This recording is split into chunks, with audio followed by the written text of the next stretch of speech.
আজ মুখ্যমন্ত্রী হিসেবে শপথ নিচ্ছেন দুর্গা চক্রবর্তী। আমি দুর্গা চক্রবর্তী এই রাজ্যের মুখ্যমন্ত্রী রূপে আমার কর্তব্য সমূহ শ্রদ্ধাপূর্বক এবং শ্রদ্ধান্তকরণে নির্বাহ করিব। আপনাকে আর মিহির মুখার্জিকে বেআইনি কাজ, খুন করার চেষ্টা, খুন, নিষিদ্ধ ব্যবসা করার অপরাধে অ্যারেস্ট করছি স্যার।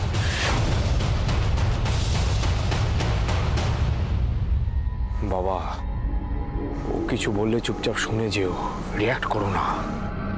আমি কি করব না করব তোমায় বলতে হবে না। প্লিজ, দরকার হলে দুটো ভালো কথা বলো। তার মানে কি আমার এক গালে চড় মারলে আরেক গাল বাড়িয়ে দেবো? তাই দিতে হবে। দরকার হলে ক্ষমাও চাইতে হবে। আমার ডিকশনারিতে ক্ষমা বলে কোনো শব্দ নেই। তারপরে তো একটা মেয়ে। তুমি ভুলে যাচ্ছ দুর্গা এখন মুখ্যমন্ত্রী। আগের মতো ব্যবহার করলে পস্তাতে হবে।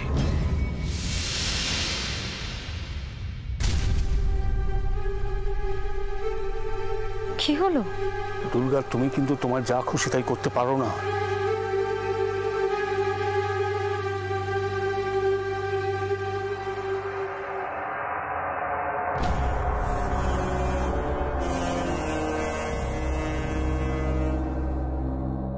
আজ থেকে ঠিক 1 বছর আগে আপনাকে এইভাবে প্রণাম করে বলেছিলাম, আগামী নির্বাচনে শুধু মন্ত্রী নয়, মুখ্যমন্ত্রী হব আমি।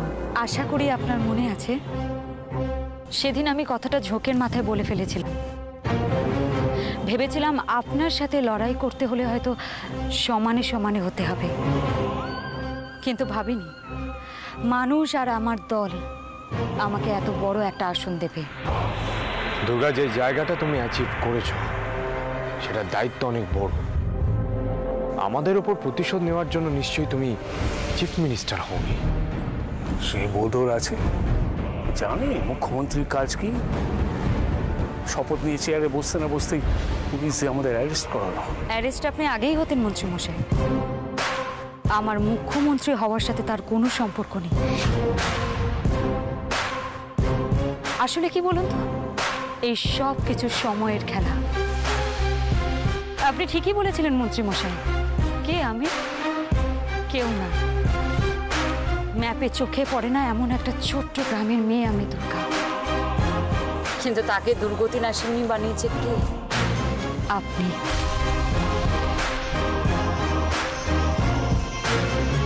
আর আপনার কিছু ভুল। ভুল বললে ব্যাপারটা অনেক হালকা করে দেওয়া হয় দুর্গা। বলো ওনার পাপ।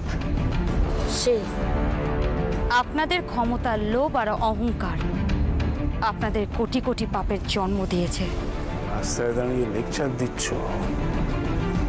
মশা কামড়াচ্ছে তবু আমি মারতে পারছি না। যাও বলে যাও, বলে মনটা হালকা করো। আপনাদের দেখেই আমার মন হালকা হয়ে গেছে অভিরূপ মুখার্জি। বাবা ছেলে একসাথে থানায় যাচ্ছে, যেভাবে অপরাধীরা থানায় যায়। এবার বুঝতে পারছেন আশা করি? ক্ষমতা হারিয়ে আপনি এখন আম জনতা। এবার বুঝতে পারছেন তো? যারা আপনাকে এতদিন ভয় পেয়ে বা কোনো কিছু পাওয়ার আশায় ভোট দিয়ে মন্ত্রী বানিয়েছে, আজ তারাই আপনাকে ঠিক জায়গায় পৌঁছে দিয়েছে।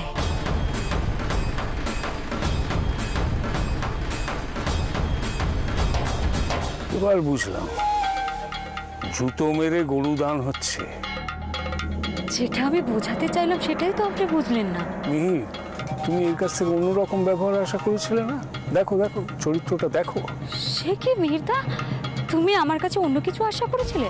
সেটা কি শুনি? একজন মন্ত্রীর সাথে আরেকজন মন্ত্রীর ব্যবহার। হ্যাঁ, সেজন্যই তো দেখো আজকের দিনে আমি ওনার আশীর্বাদ নিতে এসেছি। কিসের আশীর্বাদ? বাবা মন্ত্রী ছিল বলে, নাকি উনি তোমার শ্বশুর মশাই হন বলে? দুর্গা, আমাদের সম্পর্কটা অনেক গভীর।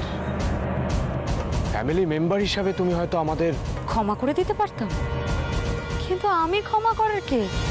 আর যদিও বা আমি ক্ষমা করতাম, হাজার হাজার মানুষ যাদের তোমরা ক্ষতি করেছো তারাও বা ক্ষমা করে দেবে কেন? তোমার হাতে অনেক পাওয়ার। তুমি তুমি চাইলে আমাদের এভাবে। এই দেখো মিহিতা, এই চোখের সামনে তোমার বাবাকে দেখে দেখে না তোমার ভুল ধারণা হয়েছে। দেখো আমি মুখ্যমন্ত্রী, আমার দায়িত্ব অনেক বেশি, তাই আমি যা খুশি তাই করতে পারি না। একা পারো না যখন গাড়ি থেকে নামিয়ে প্রণাম করার কি দরকার ছিল? মিহির, চলো গাড়িতে ওঠো, নাটক আমার আর সহ্য হচ্ছে না।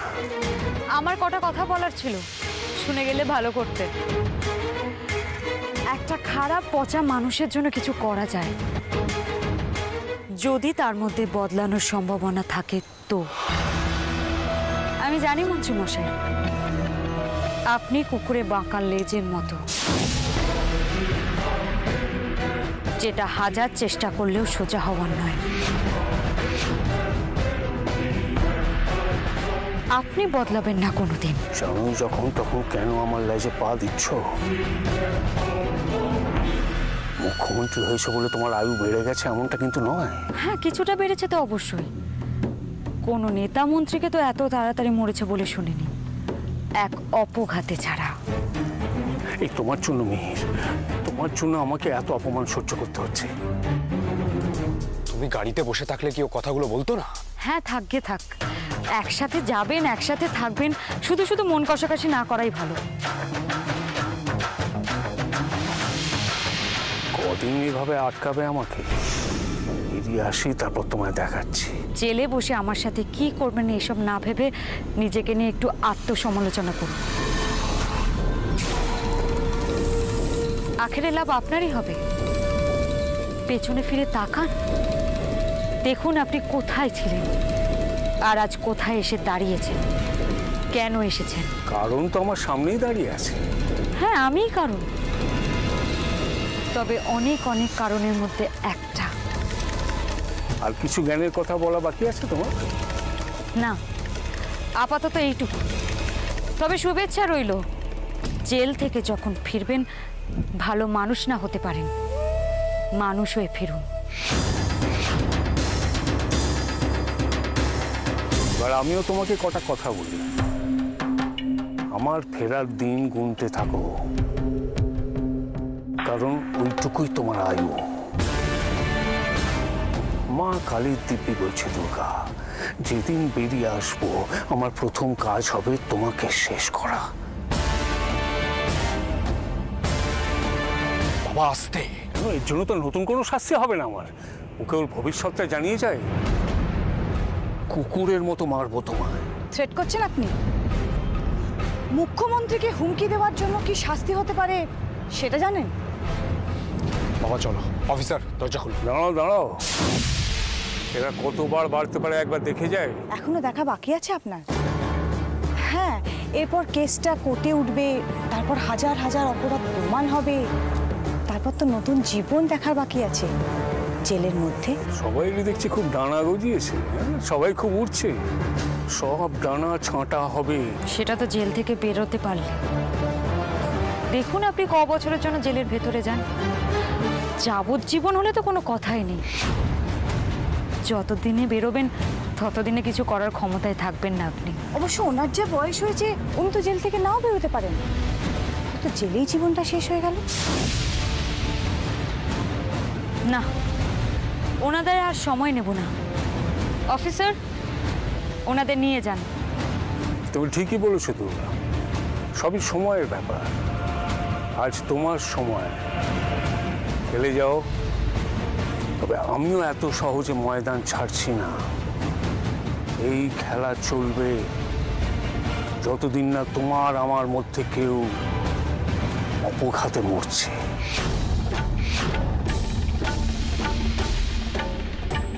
চলো মিহির।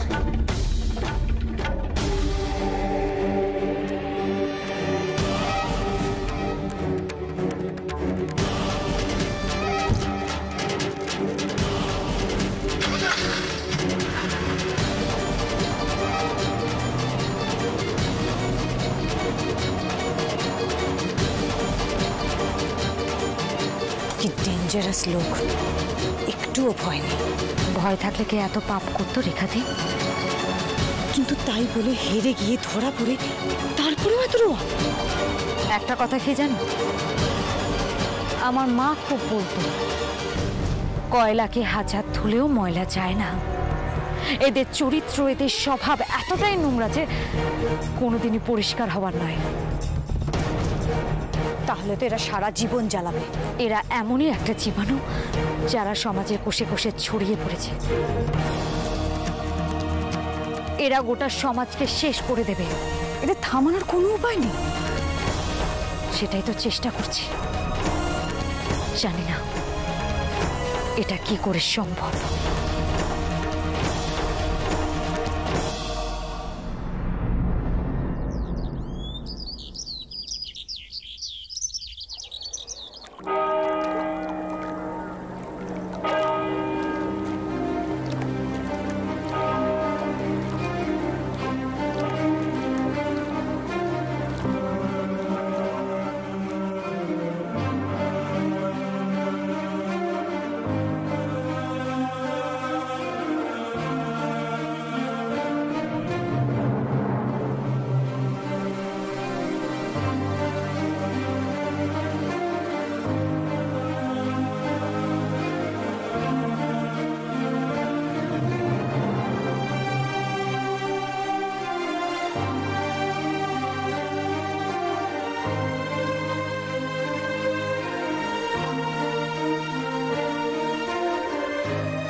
সব রাগ জল হলো? রাগ নয় আনি, যন্ত্রণা।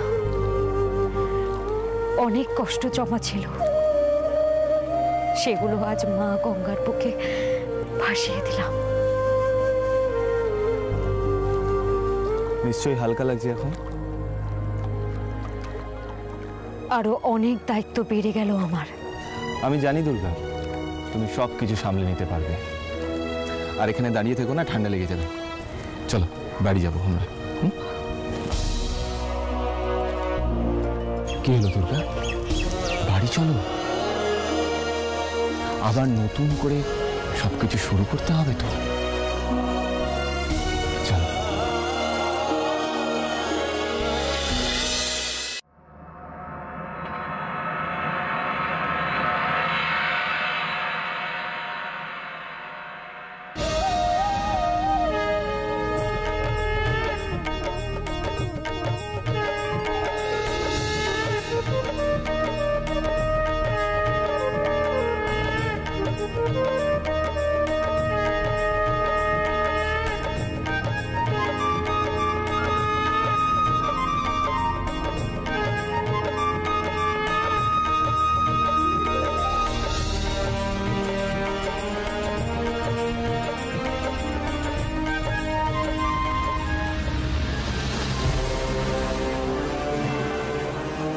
যা ভেবে এসে থাকো না কেন, মনে রেখো এটা আমার বাড়ি।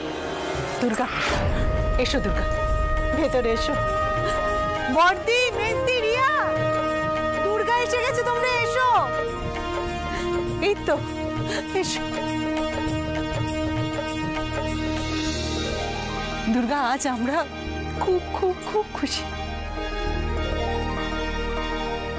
তুমি মুখ্যমন্ত্রী হয়েছো বলে না, তুমি জিতে আমাদের মতো হেরে যাওয়া মানুষদের তুমি জিতিয়ে দিয়েছো দুর্গা। তোমরা নিজেদের হেরে যাওয়া মানুষ বলছো? তোমরাই তো আমাকে সাহস জুগিয়েছো, তাই আমি আজ এত দূর পর্যন্ত এসে পৌঁছেছি। আর এটা একটা আশার মতো আশা, মাথা উঁচু করে নিজের দমে ফিরে আসা। সত্যি ধন্যী মেয়ে তুমি দুর্গা, করে দেখালে কিছু। সব আপনাদেরই আশীর্বাদ। গর্ব হচ্ছে, খুব গর্ব হচ্ছে দুর্গা। আজ মনে হচ্ছে মেয়েরা চাইলে পারে না এমন এমন কোনো কাজ নেই। তুমি যেটা বলেছো সেটা সেটা তুমি করে দেখিয়েছো দুর্গা। আর আমি বোধহয় কিছু করিনি, তাই তো? আচ্ছা অনি, তোর এখানে ভূমিকাটা কি শুনি? সে কি রে, আমি ওকে খুঁজে বার করেছি, পছন্দ করেছি, ওকে ভালোবেসেছি, আর তারপর ওকে বিয়ে করে এখানে এনেছি। আমার ক্রেডিটটা কি তোরা অস্বীকার করতে পারিস বল? কি গো বর্দি, তুমি যে কোনো কথাই বলছো না? না, আমি যে কথা দিয়েছিলাম ওকে, যা বলেছিলাম সেটাই রেখেছি।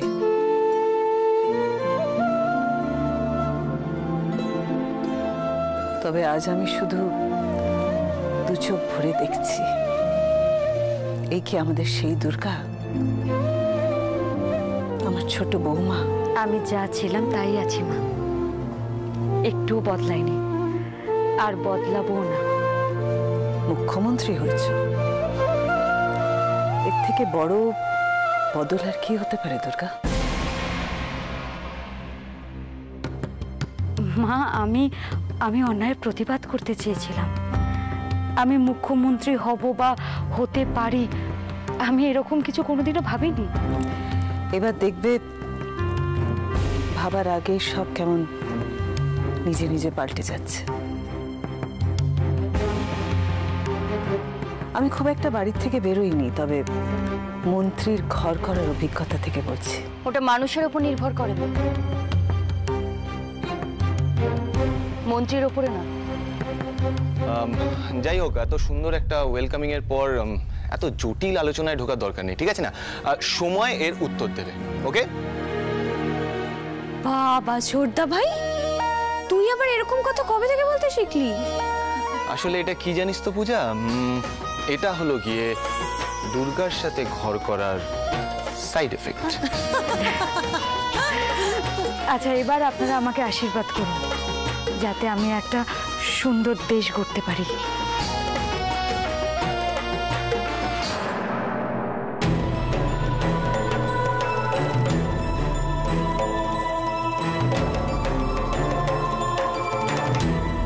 ক্ষমতা পেলে প্রথম প্রথম সবাই এরকমটাই ভাবে। ওই যে কথায় আছে না, যে যায় লঙ্কায় সেই হয় রাবণ। এই কথাটার সাথে দুর্গার কি সম্পর্ক? আমি ওকে সাবধান করছি, ক্ষমতা যদি যোগ্য হাতে না যায় তাহলে তো সেই ক্ষমতার অপব্যবহার হবে। তোমার কি মনে হয় দুর্গা সেরকম কোনো? কিছু মনে করো না দুর্গা, আমাকে ভুল ভেবো না, তবে এটাই সত্যি, সবই এই ক্ষমতার, এই উঁচু চেয়ারের খেলা।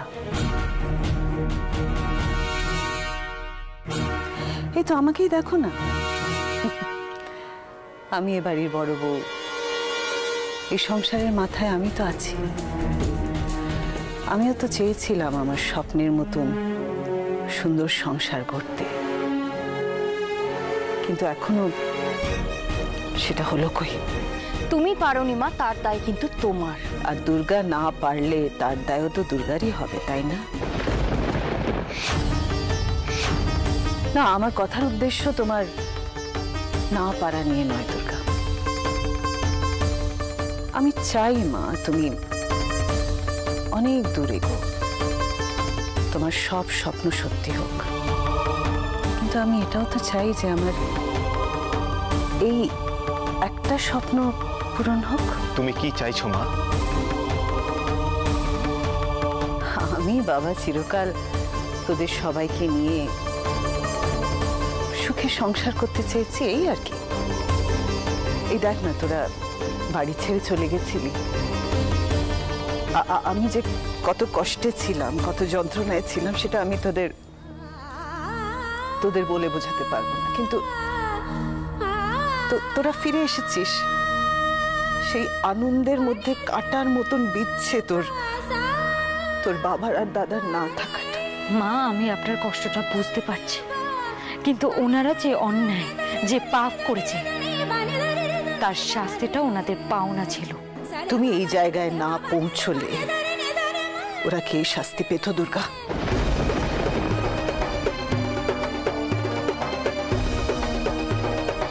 তোমার কি ধারণা মা, দুর্গা দাদা ভাই আর বাবাকে অ্যারেস্ট করিয়েছে? সেটা করে থাকলে ওর জায়গা থেকেও হয়তো ঠিকই। তোর বাবার দোষে ওর ঘর ভেঙেছে, ও এভাবে শোধ নিয়েছে, বেশ করেছে, বেশ করেছে। আমার সেটা নিয়ে কোনো অভিযোগ নেই, থাকতে পারে না। কিন্তু তুমি এখন এ রাজ্যের নতুন মুখ্যমন্ত্রী,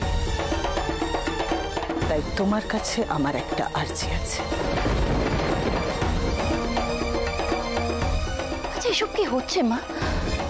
আমরা আজ ওদেরকে ডেকেছি সবাই মিলে একটু আনন্দ করব বলে। সবাই মিলে হচ্ছে কোথায়? সবাই তো নেই। বড় মা, আমরা যারা এখানে আছি প্রত্যেকে খুব খুশি। সকাল থেকে কত কিছু ভেবেছি, কত কিছু অ্যারেঞ্জ করেছি এই মোমেন্টটার জন্য। হ্যাঁ, আর মা এখন এসব কথার মানে কি? তুমি কেন এসব বলছো? হ্যাঁ দিদি ভাই, তুমি তো তোমার আর্জি টার্জি এগুলো দুর্গাকে পরে সময় করে বলতে পারো, তাই না? না মেজো মা, মা আমাকে কিছু বলতে চান, আপনি বলুন। আমি জানি মা, আপনার জীবনে চাওয়া খুব অল্প, কিন্তু আমার খুব ভালো লাগছে আপনি আমার কাছে কিছু মুখ ফুটে চেয়েছেন। বলুন মা, কি চান আপনি? যে আমার ঘর ভেঙেছে, আমি তার শাস্তি চাই।